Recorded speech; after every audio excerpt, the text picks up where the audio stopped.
So imagine the fastest roller coaster you've ever been on. Now take that speed and multiply it by 5. That's the speed of Hyperloop.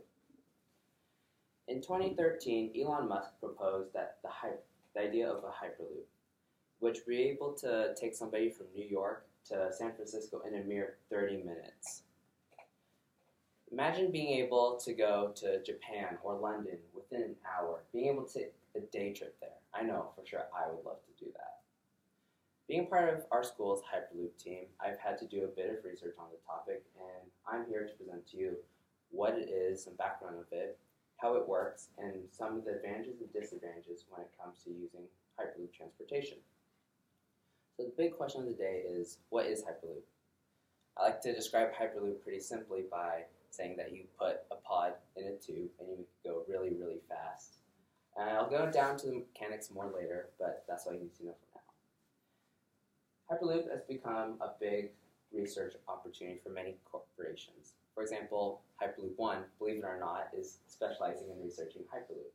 Recently, they've created a pod and tube that has achieved speeds of almost 300 kilometers per hour. And theoretically, they say it can reach almost 1,000 kilometers per hour. Even big, famous organizations such as NASA are taking Hyperloop into consideration.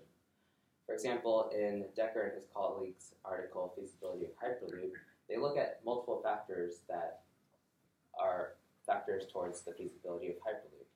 They took into account the building cost and some other aspects. And NASA found that it was pretty feasible within the next decade. In addition to those corporations, SpaceX and Tesla are working together to organize a competition for university students to do some research themselves. So not only is some schools like ours doing it, but bigger schools like MIT are working. Option Nord writes in his 2018 article, Aerodynamic Design of the Hyperloop Pod, describing how MIT is working towards making Hyperloop pods more aerodynamic and more efficient. So now that you know some of the background, I like to start talking about how exactly does it work. So Hyperloop runs on a magnetic levitation, or maglev system for short. Many maglev trains exist today. And so the way that maglev trains work is that, for those of you who haven't taken physics, there's a north and south pole of the magnet. Lights attract and lights repel and opposites attract. And so on the left, you can see how the train would suspend itself in the air. So the track would have a certain polarity, and then the pod itself would have the exact same polarity to hold it upwards. Some maglev trains use magnetism to propel itself. In the article Magnum-Motion Maglev System from 2003, Thorne and his colleagues discuss how this propulsion system would work. So you take your pod and you put on the sides of it alternating polarities, north and south, south-north, etc.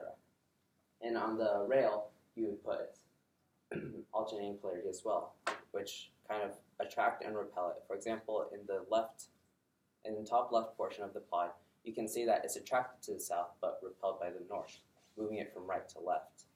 And so the way that you create propulsion and keep it moving is by alternating the polarity of the rails.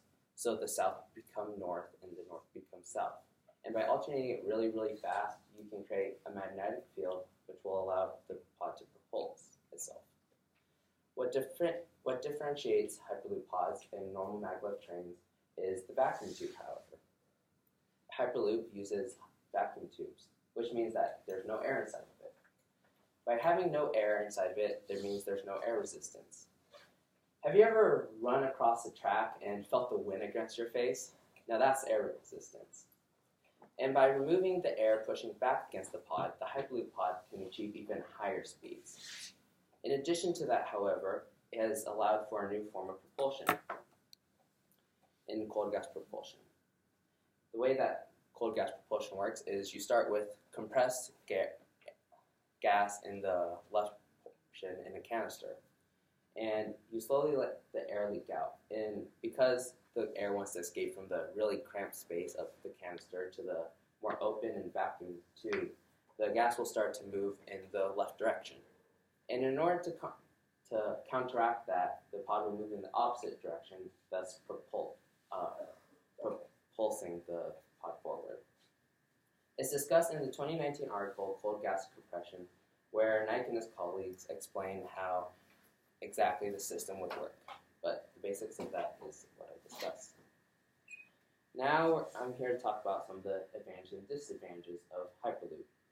In the article Advantage of the New Hyperloop Transport Technology, written in 2017 by Dudnikov, some of the advantages are highlighted. Obviously enough, the high speeds are pretty good. I mean, don't you want to get your Amazon packet from China in less than a day? In addition to that, there's some ecological cleanliness in it. Considering the fact that it runs on electricity and air, Hyperloop is very sustainable for our future. However, there are also disadvantages when it comes to it. In the article by RF World's Advantages and Disadvantages of Hyperloop, they talk about some of the disadvantages. One disadvantage would be the fact that it moves really fast, because if something were to go wrong, something's moving incredibly fast at 1,000 kilometers per hour would definitely get somebody hurt. In addition to that, in order to actually get to the point where we can use Hyperloop, we need to cut down a large amount of trees, which kind of negates the ecological cleanliness. We would need the trees to build the tracks and as well as the pod itself. So now that you know now I've told you some of what it is, how it works, and some of the advantages and disadvantages of Hyperloop. Now you can see that Hyperloop can be one of the biggest transportation systems in the future. So when you're finally riding on something that's going 5 times the speed of anything you've ever ridden before, you'll know what's happening behind the scenes. Thank you.